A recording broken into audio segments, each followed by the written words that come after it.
여러분이 이 영상을 스스로 열었다고 생각하시겠지만 실은 이 경전이 여러분을 이끌어 명확히 밝혀주고 있는 것입니다.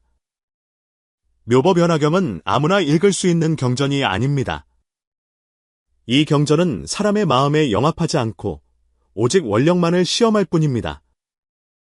어떤 이는 3장을 넘기지 못하고 돌아서고 어떤 이는 한마디에도 물러서지 않으니 그 차이는 지혜에 있는 것이 아니라 신심과 원력, 그리고 실천이 하나가 되었는지에 달려 있습니다. 만약 여러분이 지금 이 순간 머물고 있다면 그것은 우연이 아니라 아주 오랜 인연으로 이어진 만남의 순간입니다. 여러분, 이 경전을 등에 지고 스스로를 역으로 조각해 나갈 준비가 되셨습니까? 옛 큰 스님들께서 말씀하시길 법화경에 이르되 오직 부처님과 부처님만이 모든 법의 실다운 모습을 온전히 아신다고 하셨습니다. 우리가 이 말씀을 그저 장식으로 여길 때 그것은 침묵하지만 우리가 이것을 서원으로 삼을 때 비로소 작용하기 시작합니다. 이 경전은 여러분을 즉시 순탄하게 만드는 영험한 부적이 아니라 여러분 안에 있는 무쇠와 모래를 층층이 녹여 순금으로 만드는 불꽃과 같습니다. 여러분이 장애물이라 생각했던 그것이 바로 경전이 여러분의 몸에 남긴 첫 번째 칼자국이며 뜨겁지만 정신을 번쩍 들게 하는 흔적입니다. 만약 인연이 있는 분이라면 댓글에 나무묘법연화경이라 쓰시고 저와 모든 유정중생의 복과 지혜가 함께 자라나고 물러나지 않는 마음을 내게 하소서라고 발언해 주십시오. 이것은 구호가 아니라 여러분이 스스로와 맺는 증표이며 이를 적는 것은 마음에 하나의 방향을 새기는 것과 같습니다. 오늘 우리는 흔히 오해받는 한 가지 비밀에 대해 이야기하고자 합니다. 왜 묘법연화경은 그토록 어려우며 왜 이 경전을 꾸준히 지송하는 이들은 헤아릴 수 없는 복보를 얻게 되는 것일까요? 그 복보란 과연 외적인 재물이나 행운이 아니라 어떤 누구도 빼앗아갈 수 없는 마음의 힘과 광명인지에 대해 말입니다. 우리는 경전의 뜻부터 수행자의 실제 경험, 그리고 현대 생활에 어떻게 적용할 수 있는지에까지 이 경전의 왕이 지닌 문을 한 걸음 한 걸음 열어보고자 합니다. 하지만 기억하십시오. 진정한 답은 처음 10분 안에 모두 드러나지 않을 것입니다. 묘법연화경의 길은 오직 걸어가는 사람에게만 그 모습을 드러내기 때문입니다. 여러분께서 원하신다면 바로 여기서 시작하겠습니다. 묘법연화경, 그 전체 이름은 묘법연화경이며 경전 중의 왕으로 불립니다. 대승불법 전체에서 이 경전의 위치는 마치 산 정상의 구슬과 같아서 그 빛은 만 길이나 뻗어나가지만 쉽사리 만질 수는 없습니다. 경전에서 부처님께서는 오직 부처님과 부처님만이 모든 법의 실다운 모습을 온전히 아신다고 말씀하셨습니다. 이 말씀은 불경에서 매우 드문 표현으로 이 경전이 논하는 지혜가 일반적인 수행으로는 쉽게 도달할 수 없으며 오직 부처님과 부처님 사이에서만 온전히 이해될 수 있는 경지임을 의미합니다. 왜 이렇게 말씀하셨을까요? 불교의 광대한 경전 속에는 계율을 설하여 행위의 청정함을 지키게 하는 경전도 있고 선정을 설하여 마음의 고요함에 머물게 하는 경전도 있으며 반야를 설하여 모든 분별과 집착을 타파하게 하는 경전도 있습니다. 그러나 묘법연화경은 단지 수행 방법을 가르치는 데 그치지 않고 하나의 궁극적인 진실을 드러냅니다. 바로 모든 중생은 성불할 가능성을 지니고 있다는 것입니다. 비록 한 생각 어리석거나 죄업이 깊다 할지라도 신심과 원력, 그리고 실천을 갖춘다면 마침내 원만한 불과를 이룰 수 있다는 것입니다. 이 말은 듣기에는 가슴 벅차지만 동시에 우리에게 거대한 충격을 줍니다. 이는 중생을 찬탄하는 동시에 우리의 낡은 관념에 도전하기 때문입니다. 더 이상 나는 할 수 없어라며 회피할 수 없고 나는 그저 범보일 뿐이야라며 미룰 수도 없습니다. 묘법연화경은 또한 수행이 소수만의 전유물이 아님을 특별히 강조합니다. 부처님의 길은 평등하며 차이는 오직 원력과 꾸준함에 있을 뿐입니다. 역대 조사 스님들께서 법화경을 지송하는 공덕은 불가사의하며 중도에 물러나면 업장이 배가 된다고 말씀하신 이유도 여기에 있습니다. 이 경전은 거울과 같아서 여러분의 가장 깊은 탐욕과 성냄, 어리석음을 비추는 동시에 가장 순수한 믿음과 원력 또한 비추어 줍니다. 불교학의 맥락에서 보면 묘법연화경은 석가모니 부처님께서 만년에 설하신 법문입니다. 당시 제자들은 이미 오랫동안 법을 들어 계율과 선정, 지혜에 모두 기반이 있었기에 부처님께서는 비로소 불성을 곧바로 드러내는 이 궁극의 법문을 여셨습니다. 그러므로 이 경전이 수승한 것은 신비롭기 때문이 아니라 너무나도 직설적이기 때문입니다.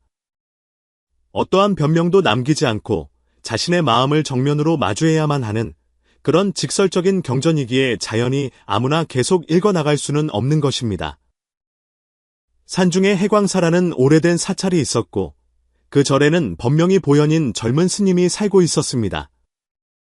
그는 구족계를 받은 지 얼마 되지 않아 불법에 대한 경건한 열망으로 가득 차 있었습니다. 어느 날 보현 스님이 스승이신 해명선사의 방 앞을 지나가다 스승께서 어떤 경문을 읽고 계시는 소리를 들었습니다. 그 소리는 장엄하고 엄숙하여 마치 형용할 수 없는 어떤 힘을 지닌 듯했습니다.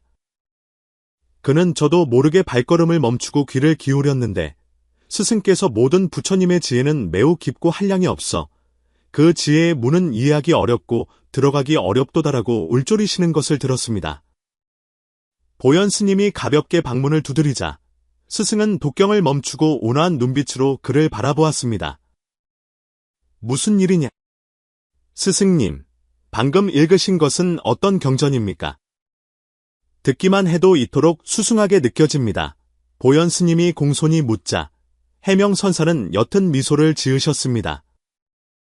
이는 묘법연화경이니 모든 경전의 왕이란다. 제자도 이 경전을 배우고 지송하고 싶습니다. 보현 스님의 눈은 법을 구하는 빛으로 반짝였습니다. 그러나 해명선사는 고개를 저으셨습니다.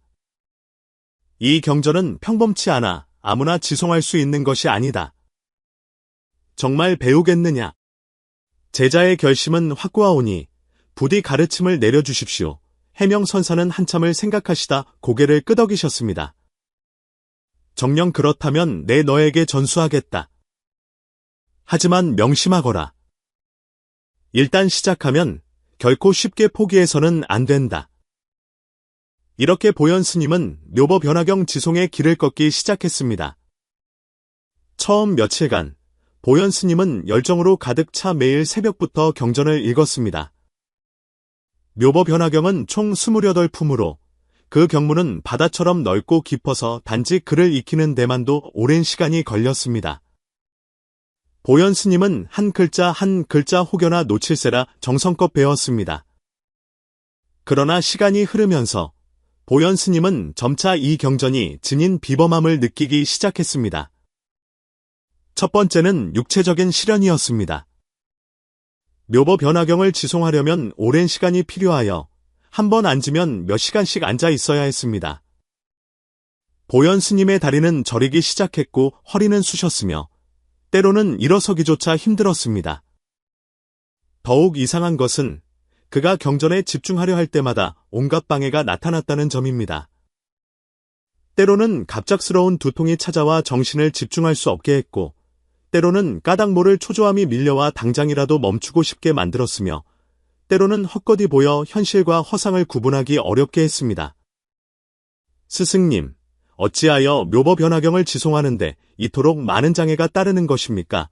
보현 스님은 혼란스러운 마음으로 해명선사께 여주었습니다. 해명선사는 지친 제자를 바라보며 깊은 의미를 담아 말씀하셨습니다. 묘법연화경은 불성을 바로 가리키는 위없는 묘법이다. 그러니 마장이 와서 방해하는 것은 당연한 일이다. 이러한 시련이야말로 너의 신심을 시험하는 때이니라. 그렇다면 저는 어찌 대처해야 합니까? 신심을 잃지 말고 꾸준히 정진해야 한다. 기억하거라. 어려울수록 더욱 굳건히 나아가야 한다. 보현 스님은 이를 악물고 계속하기로 결심했습니다. 날이 갈수록 보현 스님의 시련은 줄어들기는커녕 더욱 심해졌습니다. 어느 날 밤, 그가 경전을 읽고 있는데 갑자기 방 안에 음산한 바람이 불어오는 듯했고 마치 수많은 눈들이 그를 지켜보는 것 같았습니다. 그의 손은 떨리기 시작했고 목소리도 끊겼습니다. 안 돼. 계속해야 해. 보현 스님은 마음속으로 되뇌며 스스로를 진정시키려 애썼습니다. 또 한 번은 그가 모든 법은 본래부터 항상 스스로 고요한 모습이니라는 구절을 읽을 때 갑자기 가슴에 극심한 통증을 느꼈습니다. 마치 무언가가 그의 심장을 찢는 듯했습니다. 콩알만 한 땀방울이 이마에서 흘러내렸지만 그는 여전히 그 품을 끝까지 다 읽었습니다. 절의 다른 스님들은 보현 스님을 이상한 눈으로 보기 시작했습니다. 어떤 이는 뒤에서 수군거렸습니다. 매일 그 경전을 읽더니 꼴이 말이 아니군. 대체 왜 저러는 걸까? 어떤 이는 그에게 권유하기도 했습니다. 보현 스님, 다른 경전을 읽는 것이 어떻겠소? 왜 굳이 그런 고통을 자초하는 것이오? 이러한 말들과 권유에 보현 스님의 마음도 흔들리기 시작했습니다. 그는 스승의 말씀을 떠올리고 처음 발심했던 서원을 되새기며 마음속에서 격렬한 싸움을 벌였습니다. 가장 힘들었던 시기에는 보현 스님이 상을 밤낮을 뜬 눈으로 지새웠습니다. 눈만 감으면 온갖 무서운 광경이 보였고 그의 몸은 쇠약해져 걷는 것조차 비틀거렸습니다. 어쩌면 나는 정말 이 경전을 지송할 자격이 없는지도 몰라. 보현 스님은 처음으로 포기하고 싶은 마음이 들었습니다. 그날 새벽, 보현 스님은 지친 몸을 이끌고 해명선사 앞에 섰습니다. 스승님, 제자는 도저히 더 이상 버틸 수가 없습니다. 해명선사는 조용히 그를 바라보았습니다.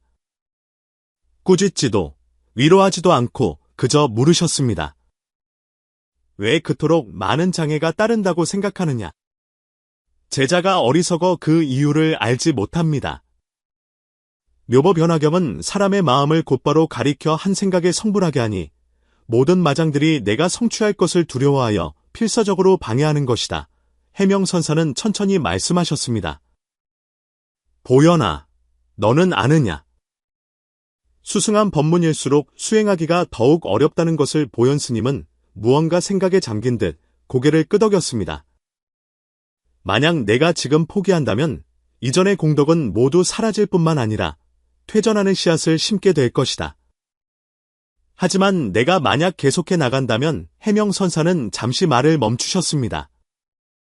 계속해 나간다면 어찌 됩니까? 보현 스님이 애타게 물었습니다. 해명선사는 미소만 지으실 뿐 그저 말씀하셨습니다. 계속 나아가거라. 그러면 스스로 알게 될 것이다.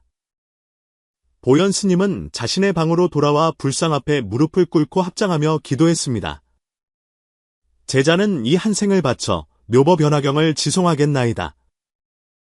어떤 어려움이 닥쳐도 결코 물러서지 않겠습니다. 그날 이후 보현 스님의 마음에는 마치 어떤 힘이 깃든 듯했습니다. 여전히 온갖 장애는 있었지만 그는 더 이상 두려워하지도 흔들리지도 않았습니다.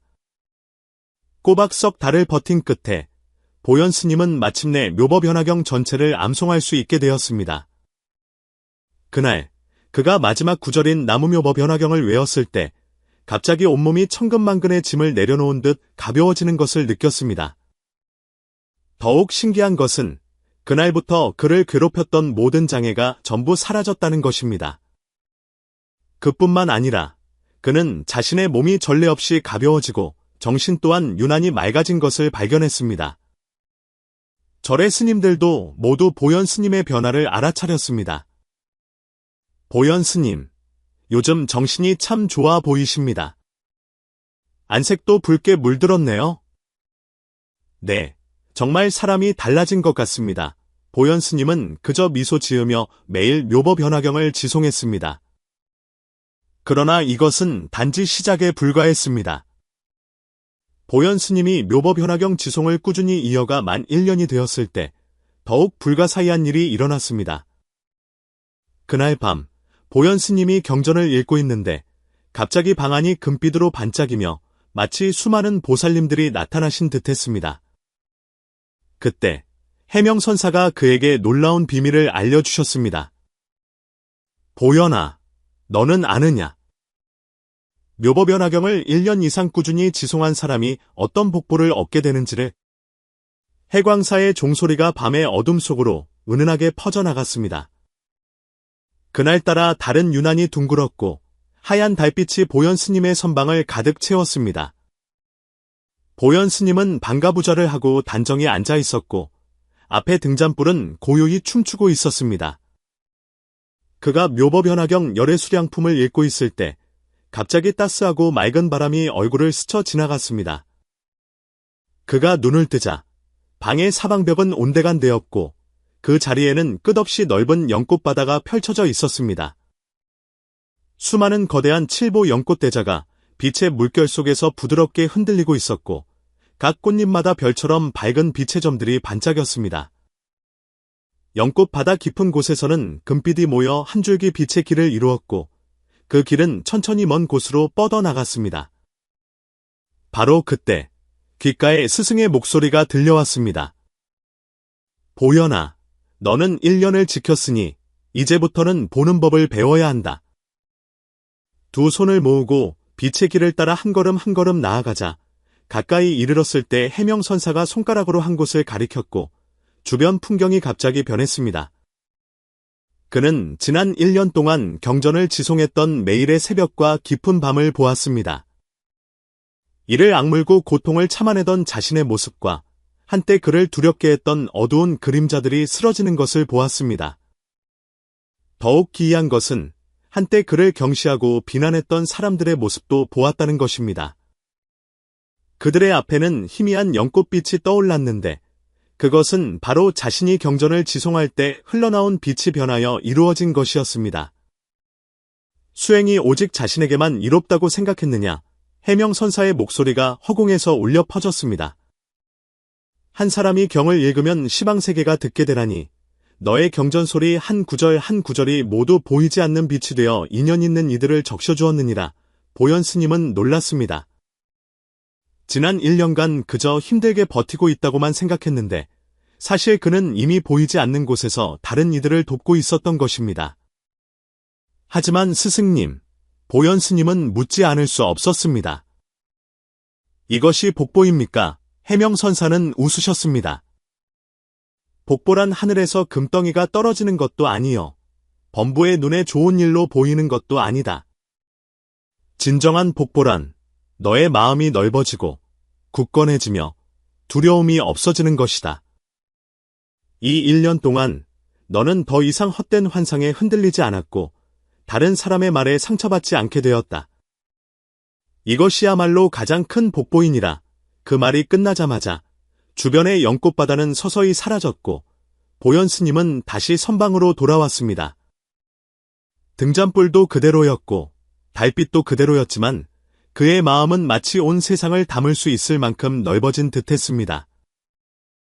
그러나 1년이 지난 후에도 보현 스님의 시련은 끝나지 않았습니다.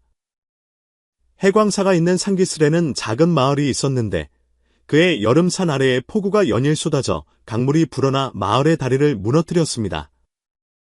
설상가상으로 역병이 홍수와 함께 번져 마을 사람들은 속수무책으로 병에 걸려 공포에 떨었습니다. 해명선사는 몇몇 스님들을 데리고 산을 내려가 약을 나누어 주었지만 약재는 부족했고 마을에는 두려움의 기운이 가득했습니다. 그때 해명선사는 보현 스님을 돌아보며 말했습니다. 이 일은 내가 맡거라. 제자가요. 보현 스님은 잠시 망설였습니다. 제자는 의술을 모르는데 어찌 사람들을 구하겠습니까? 너는 할 수 있다. 묘법연화경으로 그리하여 보현 스님은 홀로 마을에 남았습니다. 그는 매일 병자들을 위해 경문을 지송했는데 때로는 병상 곁에서 때로는 허물어진 사당에서였습니다. 처음에는 마을 사람들이 믿지 않고 그저 경이나 읽는 스님으로 여겼습니다. 하지만 곧 그의 경전 소리를 들은 사람들은 비록 병이 즉시 낫지는 않더라도 마음이 안정되어 편안히 잠들고 더 이상 두려움에 떨지 않는다는 것을 발견했습니다. 노인들은 심지어 잠결에 평온한 미소를 짓기도 했습니다. 어느 날 밤, 마을에서 가장 위중했던 한 아이가 숨을 가쁘게 몰아쉬자 어머니는 아이를 끌어안고 울고 있었습니다. 보현 스님은 침상 곁에 앉아 조용히 관세음 보살 보문품을 지송했습니다. 그가 부처의 몸으로 제도될 이에게는 부처의 몸을 나타내어 법을 설하시고라는 구절에 이르렀을 때 방 안에 갑자기 향기로운 기운이 감돌았고 병든 아이의 미간에서 따스한 빛이 피어오르더니 호흡이 점차 안정되었습니다. 다음 날 그 아이는 기적처럼 눈을 떴습니다. 이 일이 마을에 퍼지자 점점 더 많은 병자들이 보현 스님에게 와서 경을 읽어달라고 청했습니다. 보현 스님은 거절하지 않고 밤낮을 가리지 않고 청하는 이가 있으면 어디든 갔습니다. 석 달 후 홍수가 물러가고 역병도 잦아들자 마을은 다시 생기를 되찾았습니다. 떠나는 날 마을 사람들은 길가에 무릎을 꿇고 그를 배웅했습니다. 백발의 한 노인이 그의 손을 잡고 눈물을 머금었습니다. 스님께서 저희에게 주신 것은 단지 목숨만이 아니라 마음의 평안이었습니다. 보현 스님은 미소 지었습니다. 이것은 경전의 힘이지 저의 힘이 아닙니다. 그는 몸을 돌려 산으로 올라가며 문득 깨달았습니다. 1년간 경전을 지송한 복보는 자신을 위한 것이 아니라 다른 이들을 도울 힘을 얻기 위함이었다는 것을요. 해광사로 돌아온 후 얼마 지나지 않아 보현 스님은 선정 중에 다시 한번 기이한 경계를 체험했습니다. 이번에는 끝없이 넓은 별하늘 아래 서 있었는데 주위에는 연꽃 대신 수많은 별들이 그를 중심으로 맴돌고 있었습니다.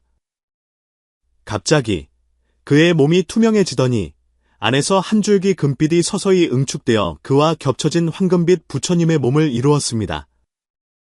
그 부처님은 자비로운 눈빛과 미소를 머금고 낮은 목소리로 말씀하셨습니다. 이 경전을 지니는 자, 곧 모든 부처님과 함께 있느니라. 그 목소리는 천둥처럼 웅장하여 마음속 깊이 파고들었고 보현 스님은 순간 눈물을 흘렸습니다. 그 이후로 그가 가는 곳마다 마치 안정된 기운이 함께하는 듯했습니다. 절의 어린 사미승들은 보현 스님 곁에만 가면 까닭없이 마음이 평온해진다고 말했고 산속의 짐승들도 그 앞에서는 더 이상 놀라지 않았으며 심지어 다람쥐가 그의 무릎 위로 뛰어올라 낮잠을 자기도 했습니다. 해명선사는 그에게 말했습니다. 이것은 너의 법신이 점차 드러나는 것이니라. 경문이 마음에 들어가면 마음이 곧 부처여. 부처가 곧 너희니라. 보현 스님은 비로소 깨달았습니다. 묘법 변화경을 지송하는 가장 큰 복보는 금빛이나 연꽃을 보는 것도 아니고 심지어 사람을 구하는 것도 아니었습니다. 그것은 바로 자기 본성 안에 있는 저 밝은 불심이 조금씩 닦여 나가는 것이었습니다. 여러 해가 지나 보현 스님은 해광사의 주지가 되었습니다. 어떤 이가 그에게 물었습니다. 묘법연화경을 1년간 지송하면 어떤 복보를 얻게 됩니까? 그는 늘 미소 지으며 대답했습니다. 물러서지 않는 두 발과 흔들리지 않는 마음, 그리고 다른 일을 비출 수 있는 등불 하나를 얻게 됩니다. 이 말을 하며 그는 종종 자신의 이야기를 들려주었습니다. 다리가 저리고 헛것에 시달렸던 일부터 마을의 역병 속에서 두려움 없는 마음을 냈던 일, 그리고 보이지 않는 금빛 부처님이 함께했던 일까지. 그는 제자들에게 말했습니다. 수행은 고난을 피하기 위함이 아니라 고난 속에서도 쓰러지지 않고 바로 설 수 있는 힘을 기르기 위함이다. 절의 늙은 은행나무 아래에서는 그가 어린 사미승들과 함께 경전 읽는 모습을 자주 볼 수 있었습니다. 바람이 불어와 나뭇잎이 사각거리는 소리는 마치 경전 소리에 화답하는 듯했습니다. 보현 스님은 알고 있었습니다. 비록 힘들었지만 묘법 변화경을 1년간 꾸준히 지송했던 그 길이 그의 일생에서 가장 큰 행운이었다는 것을. 왜냐하면 그것은 그에게 불가사의한 복보를 안겨주었을 뿐만 아니라 소박하지만 깊은 불교의 이치를 깨닫게 해주었기 때문입니다. 경전은 입에 있고 법은 마음에 있으며 원력은 실천에 있다. 이것이야말로 묘법연화경의 진정한 비밀이었습니다. 많은 분들이 보현 스님의 이야기를 듣고 가장 먼저 하는 반응은 묘법연화경을 지송하면 신비한 기적이 일어나는구나 하는 것입니다. 하지만 만약 금빛과 기이한 현상만을 본다면 그 진정한 풍요로움을 놓치게 됩니다. 묘법 변화경의 어려움은 경문이 길거나 고문이 난해해서가 아니라 그것이 곧바로 사람의 마음을 가리켜 자신 안에 가장 깊은 장애물과 마주하게 만들기 때문입니다. 이 장애물은 외부 환경의 비바람이 아니라 마음속에 물러나려는 마음, 즉 퇴심입니다. 불교에서 퇴심은 매우 은밀한 병과 같습니다. 그것은 하룻밤 사이에 수행을 무너뜨리는 것이 아니라 아주 사소한 흔들림이 반복되면서 서서히 여러분의 서원을 무너뜨립니다. 묘법 변화경이 왜 경전의 왕이라 불리는가 하면 모든 중생, 즉 성문과 영각, 심지어 악인까지도 모두 성불할 본성을 지니고 있다는 충격적인 평등관을 선포하기 때문입니다. 이 평등관은 겉으로는 우리를 고무시키지만 동시에 우리가 기댈 모든 핑계를 앗아갑니다. 더 이상 나는 수행할 자격이 없어라고 말할 수도 없고 나는 본래 자질이 부족해라고 말할 수도 없습니다. 우리에게는 오직 두 가지 선택만이 남습니다. 나아가거나 혹은 물러서거나.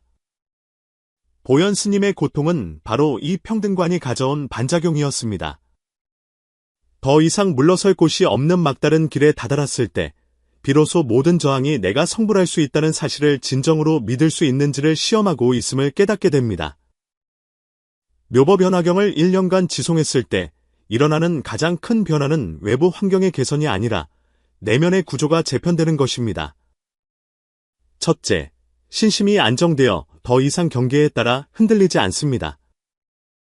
둘째, 원력이 순수해져 순간의 이익이나 손해에 흔들리지 않습니다. 셋째, 마음의 그릇이 넓어져 자신뿐만 아니라 다른 이들까지 제도하게 됩니다. 이 세 가지를 경전에서는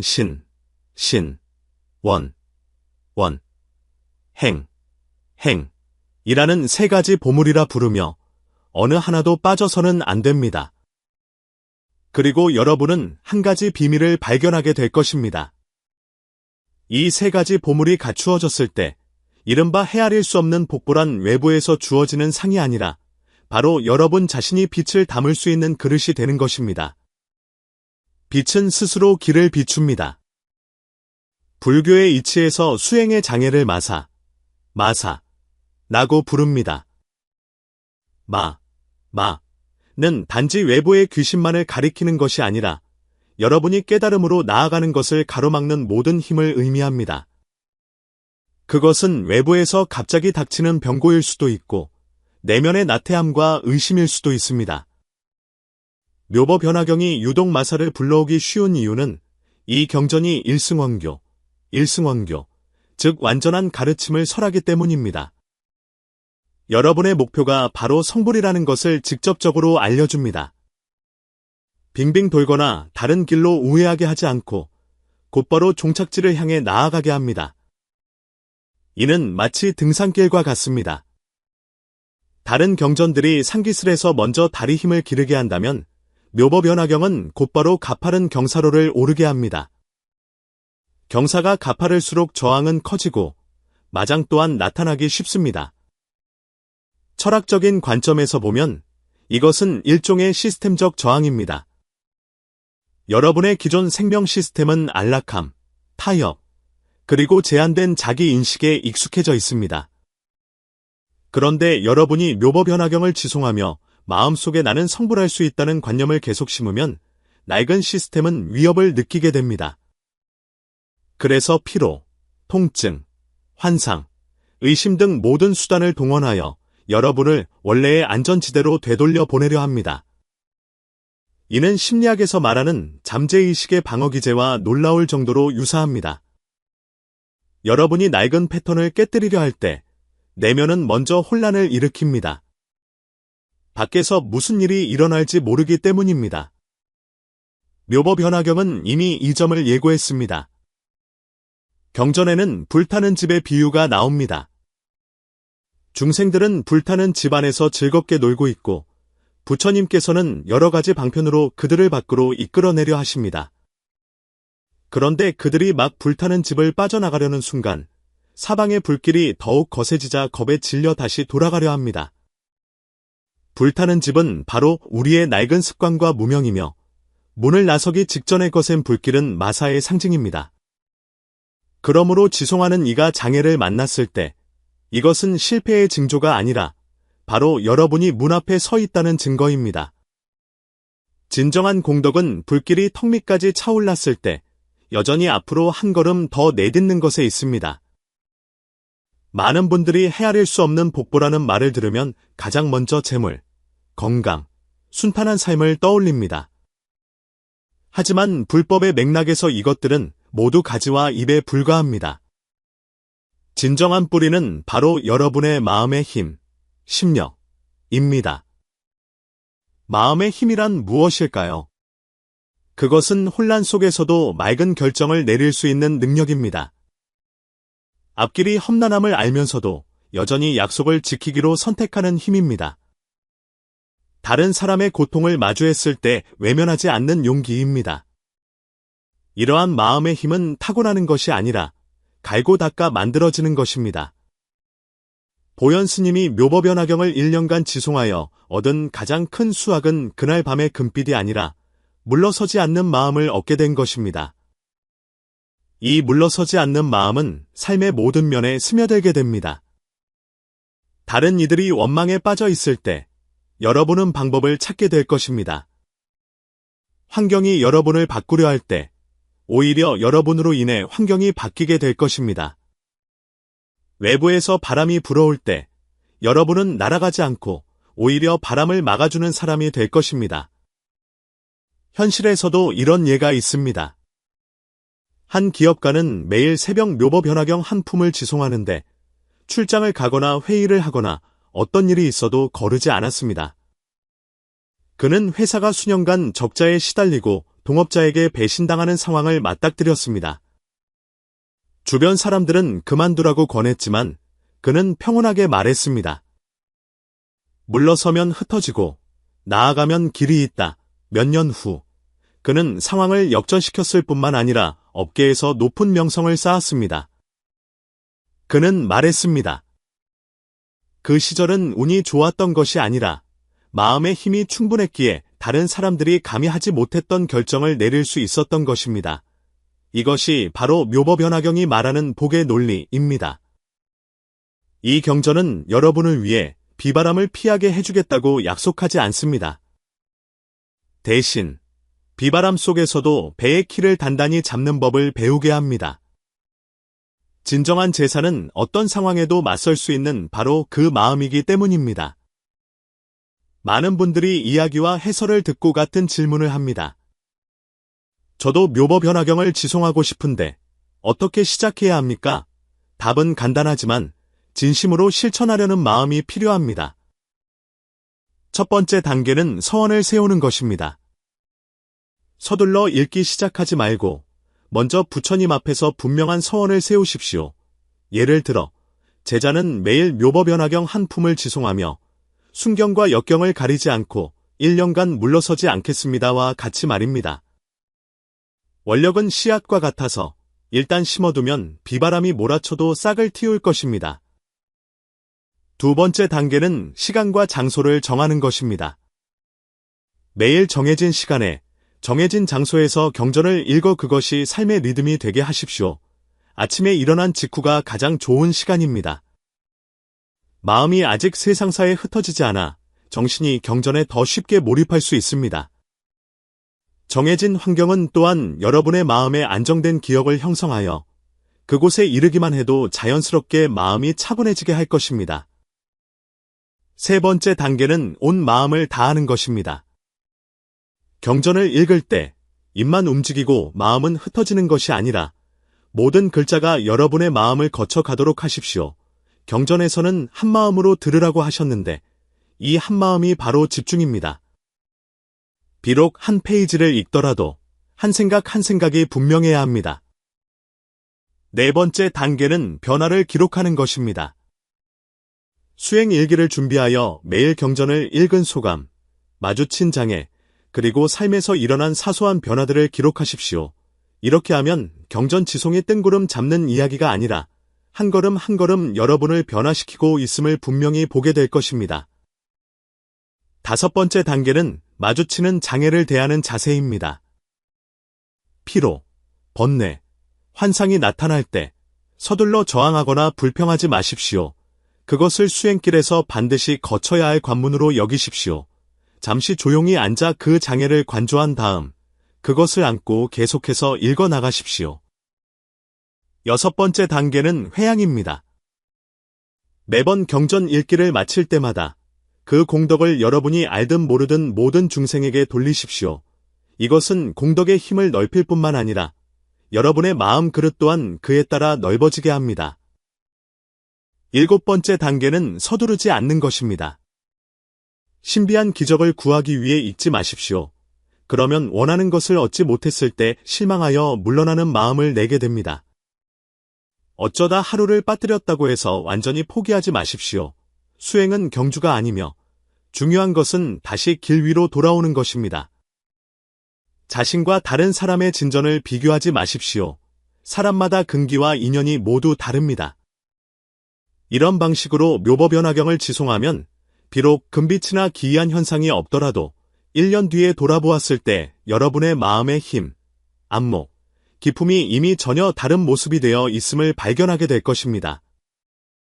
여러분은 아마 이미 묘법연화경의 진정한 비밀이 경전 밖의 전설에 있는 것이 아니라 여러분과 경전이 만나는 매 순간에 있음을 발견하셨을 것입니다. 이 경전은 첫날부터 여러분에게 상을 주지 않습니다. 먼저 여러분이 땀 흘리고 눈물 흘리고 심지어 물러서고 싶게 만들 것입니다. 왜냐하면 이 경전은 여러분을 위로하러 온 것이 아니라 여러분을 조각하러 온 것이기 때문입니다. 1년 뒤에 돌아보면 여러분은 더 이상 왜 나에게는 좋은 운이 오지 않는 걸까라고 묻지 않고 조용히 미소 짓게 될 것입니다. 여러분에게는 이미 어떤 경계에도 물러서지 않는 저력이 생겼기 때문입니다. 이것이 바로 헤아릴 수 없는 복보입니다. 마지막으로 한 가지 질문을 남기고 싶습니다. 만약 이 경전이 정말로 여러분의 몸에 이러한 마음의 힘을 새겨준다면 여러분 시작할 의향이 있으십니까? 댓글에 나무묘법연화경, 저와 모든 유정 중생의 복과 지혜가 함께 자라나고 물러나지 않는 마음을 내게 하소서라고 남겨주십시오.